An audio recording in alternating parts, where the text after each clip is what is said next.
በኦርቶዶክስ አስተምህሮ በስራችን እንድናለን የሚል የለም። ሰው በስራው ቢጸድቅማ ክርስቶስ መሞት ባላስፈለገው ነበር። ሰው በስራው ቢጸድቅ ኖሮ ቅዱስ ጳውሎስ እንዳለው ክርስቶስ በከንቱ ሞተ እንዳለው ነበር የሚሆነው። ሰው በስራው መጽደቅ ከቻለ ክርስቶስ ለምን መከራ ይቀበላል? ወደ መስቀል የወጣው እኮ እንዲሁ እስኪ ምን ይመስላል ብሎ ለማየት አይደለም፣ ወይም እንደሚባለው እንደ አድቬንቸር አይደለም። ለኛ መዳን የሱ መከራ መቀበል የግድ አስፈላጊ ስለነበረ ነው። ስለዚህ መዳንን የሰጠን በዚህ ቸርነቱ ነው። ጸጋ ማለት ይሄ ስጦታ ማለት ነው። ጸጋ ማለት እኛ በምንም ነገር ልናገኘው ልንገዛው የማንችል በነፃ የተሰጠ ከቸርነቱ የተነሳ የተሰጠን ስለሆነ ማለት ነው። ስለዚህ ይሄንን በጣም ቅዱስ መጽሐፍ በአጽንኦት ይናገራል። ማንም እንዳይመካ በስራ አይደለም ይላል። ሞት የሚባለው ትልቅ ዕዳ የተወገደው በማንም ስራ አይደለም። ገነት የተከፈተችው በማንም ስራ አይደለም፣ በክርስቶስ ደም ነው። እንዲያው ይሄንንም ለማጠየቅ ነው መድኃኔዓለም ኢየሱስ ክርስቶስ ስንት ነቢያት፣ ስንት ጻድቃን፣ ስንት ወዳጆቹ እያሉ እነዛ ሁሉ ገና ከሲኦል ሳይወጡ አንድን ሽፍታ ቀድሞ ገነት ያስገባው ለዚህም ነው። የምሕረቱን ብዛትም ለማሳየት ነው። ገነትን የሚከፍተው የእሱ ደም መሆኑንም ለማሳየት ነው። ያን ደመ ማኅተሙን የያዘው ሽፍታ ነው ቀድሞ ገነት የገባው። ገነትን የከፈተው ደሙ ነው። ይሄ በጣም መሰረታዊ ነገር ነው። በስመ አብ ወወልድ ወመንፈስ ቅዱስ አሐዱ አምላክ አሜን። ይሄ ሰውዬ ለየለትና በግልጽ ስራ አያድንም፣ አንዴ በጸጋው ድነናል ማለት ጀመረ። እንዲህ ከለየለት ጥሩ ነው። እንዳይጥ ወጣ ገባ እያለ እየተሽሎከለከ ማስቸገሩ ነበር የጎዳን። ዳሩ ግን የሚያሳዝነው ነገር በዚህ ኑፋቄው እርምጃ የሚወስድበት አካል አለመኖሩና ከዚህም በኋላ እዚያው ተቀምጦ ብዙ እየመረዘ የሚቀጥል መሆኑ ነው።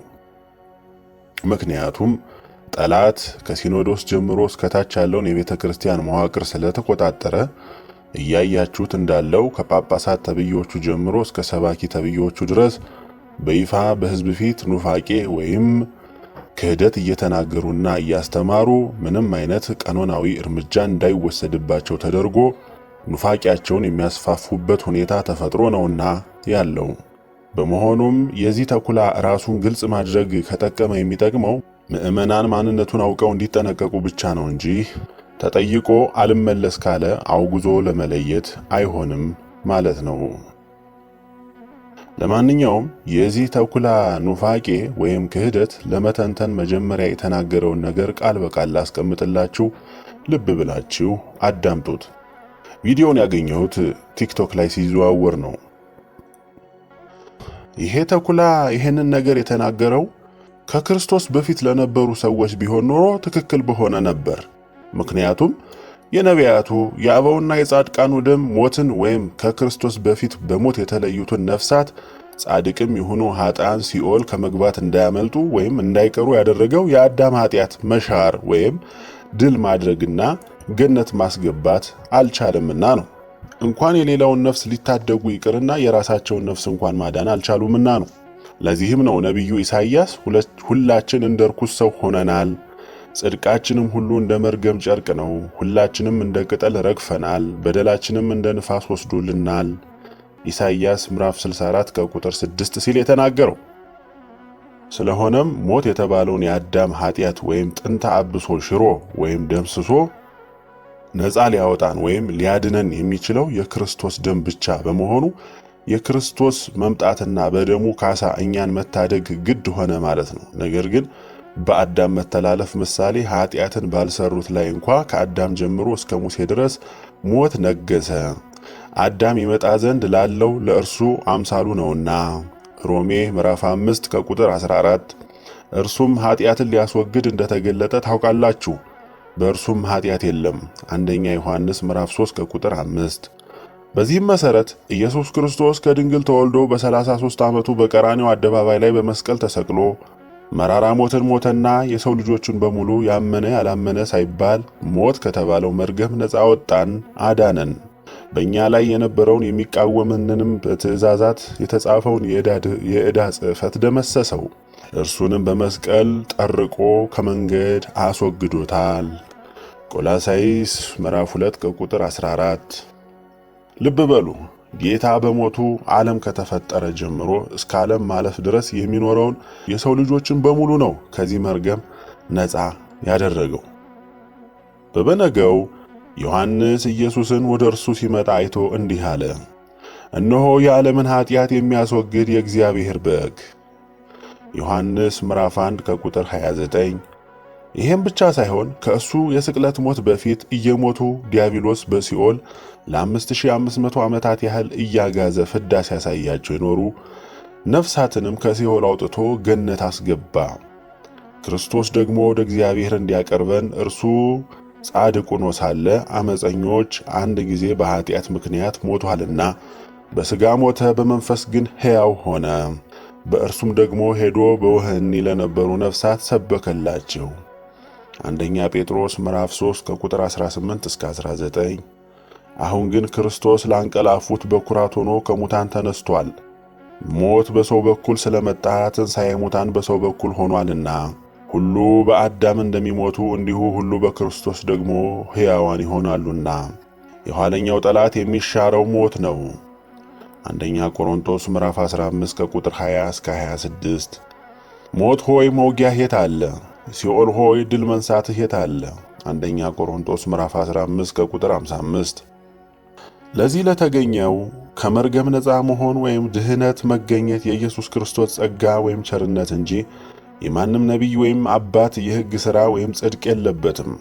ለዚህም ነው ቅዱስ ጳውሎስ ጸጋው በእምነት አድኗችኋልና ይህም የእግዚአብሔር ስጦታ ነው እንጂ ከእናንተ አይደለም፣ ማንም እንዳይመካ ከሥራ አይደለም ያለው ኤፌሶን ምዕራፍ 2 ከቁጥር 8 እስከ 9። ሁሉ ኃጢአትን ሰርተዋልና የእግዚአብሔርም ክብር ጎድሏቸዋል፣ በኢየሱስ ክርስቶስም በሆነው ቤዛነት በኩል እንዲያው በጸጋው ይጸድቃሉ። ሮሜ ምዕራፍ 13 ከቁጥር 23 እስከ 24። ነገር ግን የመድኃኒታችን የእግዚአብሔር ቸርነትና ሰውን መውደዱ በተገለጠ ጊዜ እንደ ምሕረቱ መጠን ለአዲስ ልደት በሚሆነው መታጠብና በመንፈስ ቅዱስ በመታደስ አዳንን እንጂ እኛ ስላደረግነው በጽድቅ ስለነበረው ሥራ አይደለም። ቲቶ ምዕራፍ 3 ከቁጥር 4 እስከ 5 ብሎ ሊናገር የቻለው ከኢየሱስ ክርስቶስ ሞት በኋላ ላለነው የሰው ልጆች ግን ነው። አሁን እንግዲህ ጥያቄው ከኢየሱስ ክርስቶስ ሞት በኋላ ያለነው የሰው ልጆች፣ አዎ ከላይ ለመግለጽ እንደሞከርኩት አሁን እንደ ኦሪቱ ዘመን ጽድቅ ሰርተንም እንኳ ወይም ደግሞ ጻድቅ ሆነንም እንኳ ስንሞት ሲኦል እንድንገባ የሚያደርገን የመርገም ወይም የሞት ዕዳ የለብንም። እሱ በኢየሱስ ክርስቶስ ደም ተወግዷልና። ይህንን ድህነት ያገኘነው ግን በማመናችን አይደለም። ከአዳም ለተወለደ የሰው ልጆች በሙሉ እንዲሁ ያለምንም ዋጋ ወይም አስተዋጽኦ የተሰጠ የኢየሱስ ክርስቶስ ጸጋ ነው። ይሁንና ግን ለመጽደቅ ወይም ገነት ለመግባት ከኢየሱስ ክርስቶስ ሞት በኋላ ላለ የሰው ልጅ ይሄ በቂ አይደለም። ሌላ ሊፈጽማቸው የሚገቡ የማይታለፉ ግዴታዎች አሉ። የተኩላው ያረጋል አበጋዝ አነጋገር በኦርቶዶክስ አስተምህሮ በሥራችን እንድናለን የሚል የለም።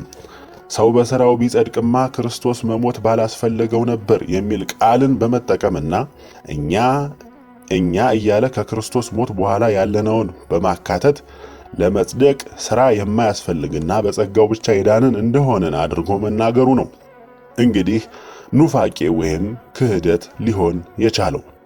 ምክንያቱም እኛ ከክርስቶስ በኋላ ያለነው ክርስቲያኖች እንዲሁ በጸጋው የዳንነው ሞት ከተባለው መርገም ወይም የአዳም ኃጢአት ብቻ እንጂ በግል ከምንሰራው ኃጢአት አይደለምና ነው። ይህንን መሰረታዊ የነገረ ድህነት ትምህርት በስፋትና በጥልቀት ከዚህ ቀደም በተደጋጋሚ ገልጬላችኋለሁ። ለማንኛውም ከኢየሱስ ክርስቶስ ሞት በኋላ ያለ የሰው ልጅ መዳን ወይም መንግስቱን መውረስ የሚችለው መጀመሪያ በጌታ አምኖ በመጠመቅና የጌታን ሥጋና ደም በመቀበል በመብላት በመጠጣት ነው። እውነት እውነት እላችኋለሁ በእኔ የሚያምን የዘላለም ሕይወት አለው። ዮሐንስ ምዕራፍ 6 ከቁጥር 47። ልጅንም አይቶ በእርሱ የሚያምን ሁሉ የዘላለም ሕይወትን እንዲያገኝ የአባቴ ፈቃድ ይህ ነው፣ እኔም በመጨረሻው ቀን አስነሳዋለሁ። ዮሐንስ ምዕራፍ 6 ከቁጥር 40። በእርሱ የሚያምን ሁሉ የዘላለም ሕይወት እንዲኖረው እንጂ እንዳይጠፋ እግዚአብሔር አንድያ ልጁን እስኪሰጥ ድረስ ዓለሙን እንዲሁ ወዷልና። ዮሐንስ ምዕራፍ 3 ከቁጥር 16።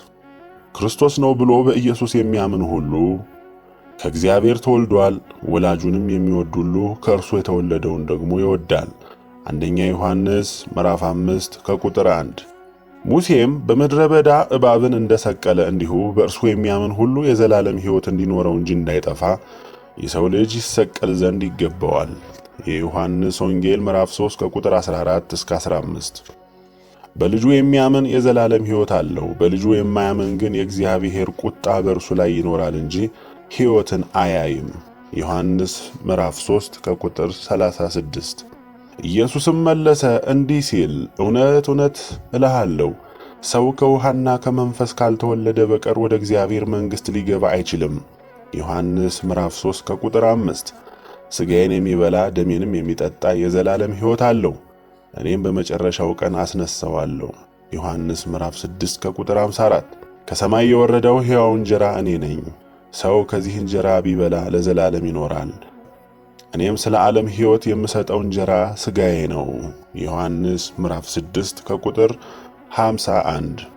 ስለሆነም ከጌታ ስቅለት በኋላ ላለነው ሞት የተባለው የአዳም ኃጢአት ወይም ጥንተ አብሶ ያለ ዋጋ የተደመሰሰልን የአዳም ልጆች ፍጹም ድህነትን ማግኘትና መንግሥቱን መውረስ የምንችለው በጌታ አምነን በመጠመቅና የጌታን ሥጋና ደም በመብላትና በመጠጣት ነው።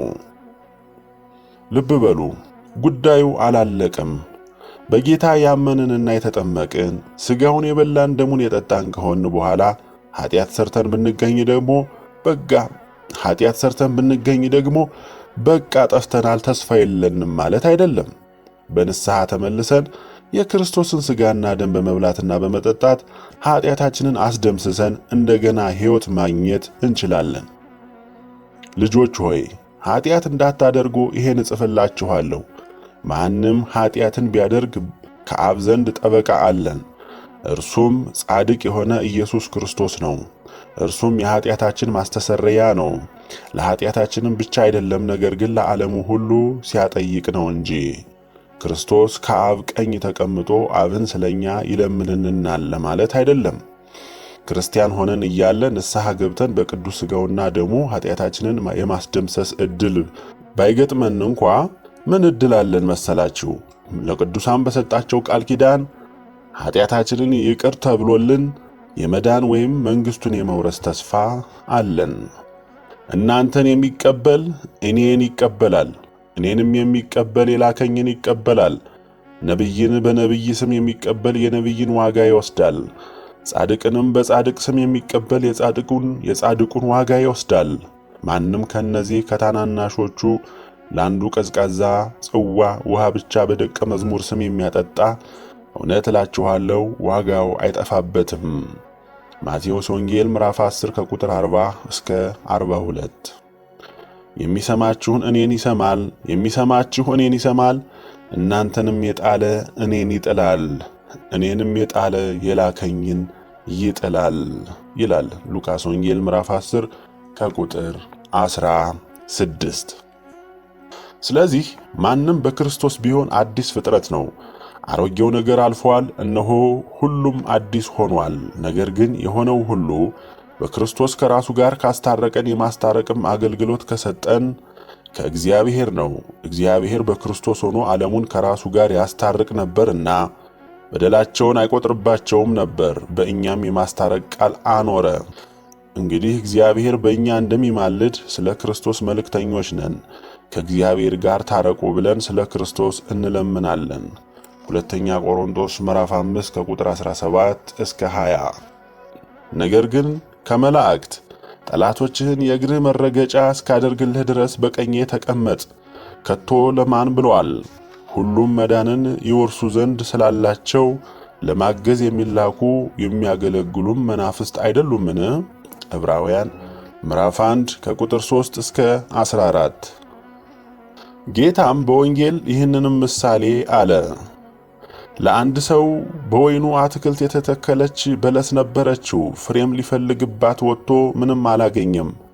የወይን አትክልት ሠራተኛውንም እነሆ ከዚች በለስ ፍሬ ልፈልግ 3 ዓመት እየመጣው ምንም አላገኘሁም፣ ቁረጣት፣ ስለምን ደግሞ መሬቱን ታጎሳቁላለች አለው። እርሱ ግን መልሶ ጌታ ሆይ ዙሪያዋን እስክኮተኩትላትና ፋንድያ እስካፈስላት ድረስ በዚህች ዓመት ደግሞ ተዋት፣ ወደፊትም ብታፈራ ደህና ነው፣ ያለዚያ ግን ትቆርጣታለህ አለው። ሉቃስ ወንጌል ምዕራፍ 13 ከቁጥር 6 እስከ 9 በማለት እኛ ያመንን ሰዎች በቅዱሳን ቃል ኪዳን ጸሎትና ምልጃ እንዲሁም በቅዱሳን መላእክት ተራዳይነት ቃል ኪዳንና ምልጃ ከጌታ ይቅርታ ምሕረትና ድህነት እንደምናገኝ ቅዱስ ቃሉ ይናገራልና በቅዱሳኑ ቃል ኪዳን ተራዳይነት ጸሎትና ምልጃ ከጌታ የምናገኘው ይቅርታ ምሕረትና ድህነት በጌታ ፈቃድ ቸርነትና ጸጋ የሆነ በመሆኑ በጌታ ነገረ ድህነት ውስጥ የሚጠቃለል እንጂ ሌላ የመዳኛ መንገድ ተደርጎ የሚቆጠር ወይም የሚታይ አይደለም። ወንጌል የተከደነባቸው መናፍቃን ግን ከላይ በጠቀስኳቸው የጌታ ቃል መሰረት የቅዱሳንን ጸሎት ምልጃና ተራዳይነት ለማግኘት ጌታ በስማቸው አድርጎ ያለንን መታሰቢያ ወይም ዝክር ስናደርግ ሌላ የመዳኛ መንገድ የፈጠርን አድርገው ያስባሉ። ጌታ ልቦናቸውን ይክፈትላቸው እንጂ ሌላ ምን ይባላል? ጽኑዎች ወይም ብርቶች ግን በእምነታቸውና በሥራቸው በቀጥታ መጽደቅ ይችላሉ። ከራሳቸውም አልፈው ቃል ኪዳን ተሰጥቷቸው ለሌሎች መዳን ምክንያት ይሆናሉ። ተኩላው ያረጋል አበጋዝ የካደው ይህንን ኦርቶዶክሳዊ እውነት ነው። የሚገርመው ነገር ደግሞ የራሱን ክህደት የቤተ ክርስቲያን አስተምህሮ አድርጎ መናገሩ ነው። የእግዚአብሔር ቃል ከኃጢአት እንድንጠብቅ ወይም ሕግና ትእዛዙን እንድንጠብቅ እንዲሁም በተጋድሎና በሥራ እንድንበረታ አበክሮ የሚናገረው ትእዛዛቱን በመጠበቅ ወይም በእምነትና በሥራ በተጋድሎ መጽደቅ ስላለ ነው። ኖሮም ብርቱዎች ቅዱሳን ሆነው የቅድስናን ክብር እና ዋጋ መቀዳጀት ችለዋል። ብርቱዎቹ ባለ 30 ባለ 60 ባለ 100 ፍሬ በመሆን የቅድስናን ክብርና ዋጋ መቀዳጀት የቻሉትና ቤተ ክርስቲያን የእነኝህን ቅዱሳን ባለቤት ወይም እናት መሆን የቻለችው ጽድቅ በእምነት ብቻ ያይደለ ትእዛዛትን በመጠበቅ በሥራ ወይም በተጋድሎ ጭምር የሆነ ስለሆነ ነው። ለዚህም ጥቅሶች ካስፈለገ የሰው ልጅ ከመላእክቱ ጋር በአባቱ ክብር ይመጣ ዘንድ አለውና ያን ጊዜም ለሁሉ እንደ ሥራው ያስረክበዋል። ማቴዎስ ምዕራፍ 16 ከቁጥር 27። እነሆ በቶሎ እመጣለሁ፣ ለእያንዳንዱም እንደ ሥራው መጠን እከፍል ዘንድ ዋጋዬ ከኔ ጋር አለ። ራእይ ምዕራፍ 22 ከቁጥር 12።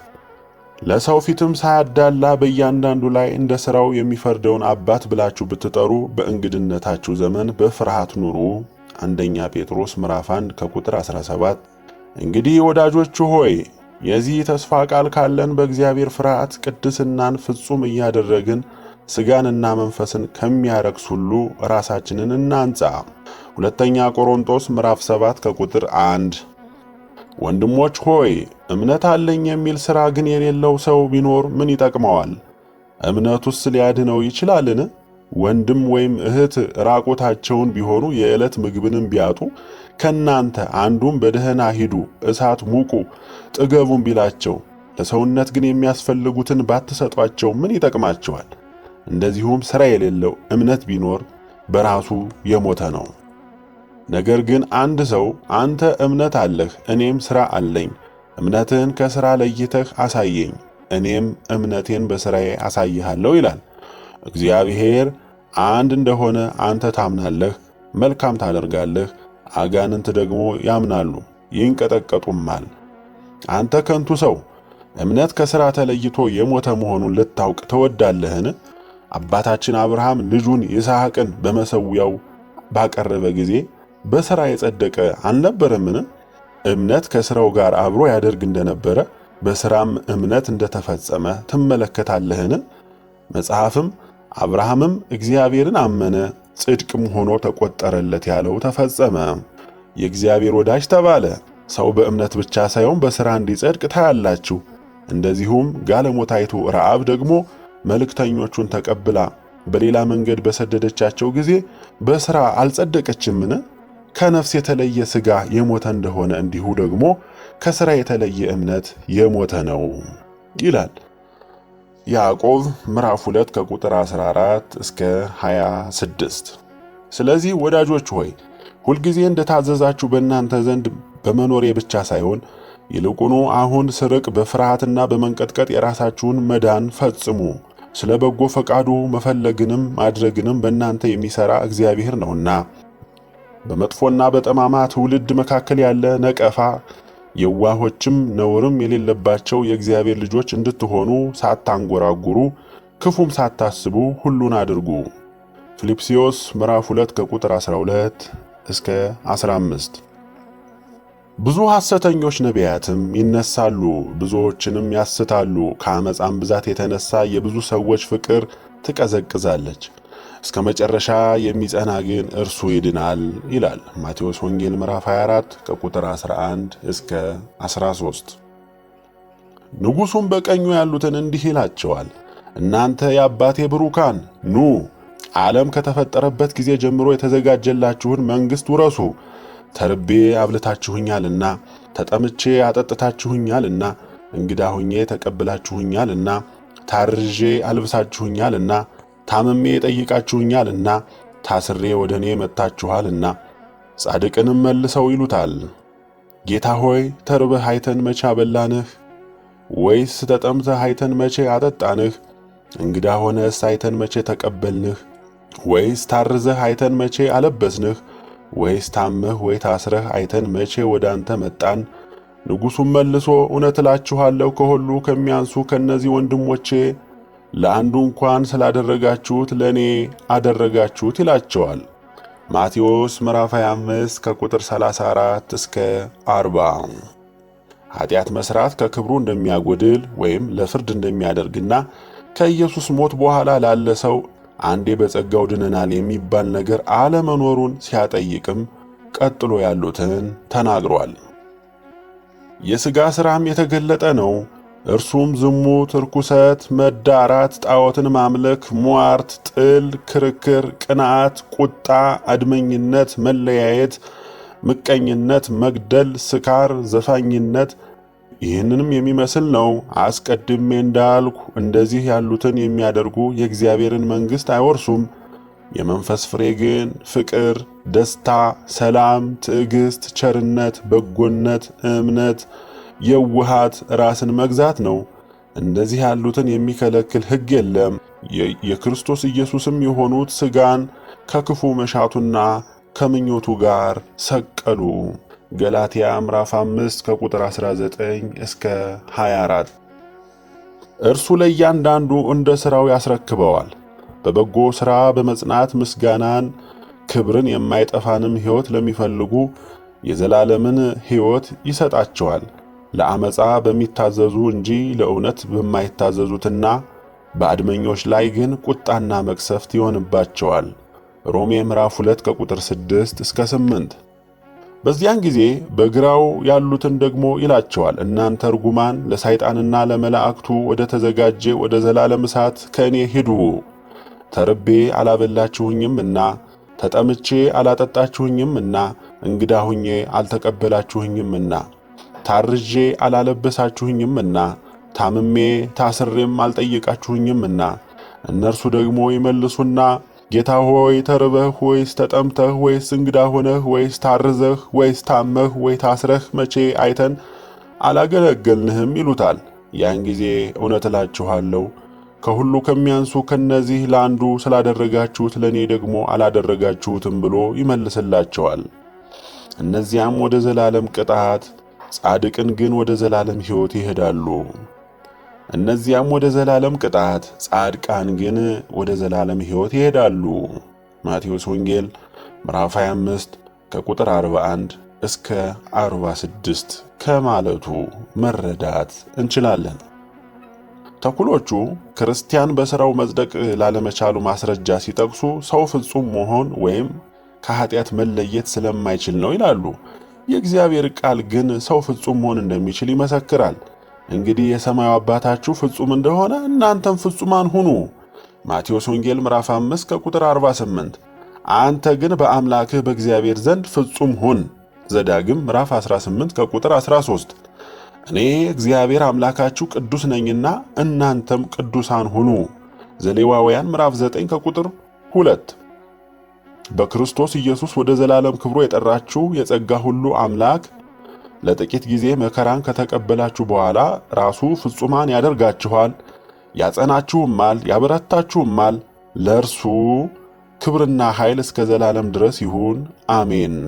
አንደኛ ጴጥሮስ ምዕራፍ 5 ከቁጥር 10 እስከ 11።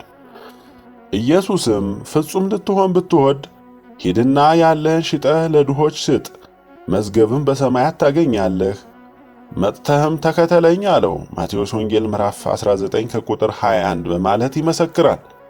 ቃሉም እውነት ስለሆነ ቅዱሳን ከብዙ ተጋድሎ ወይም ከብዙ መውደቅ መነሳት በኋላ ፍጹም መሆን ችለው የቅድስናን ክብርና ዋጋን ለመቀዳጀት ችለዋል።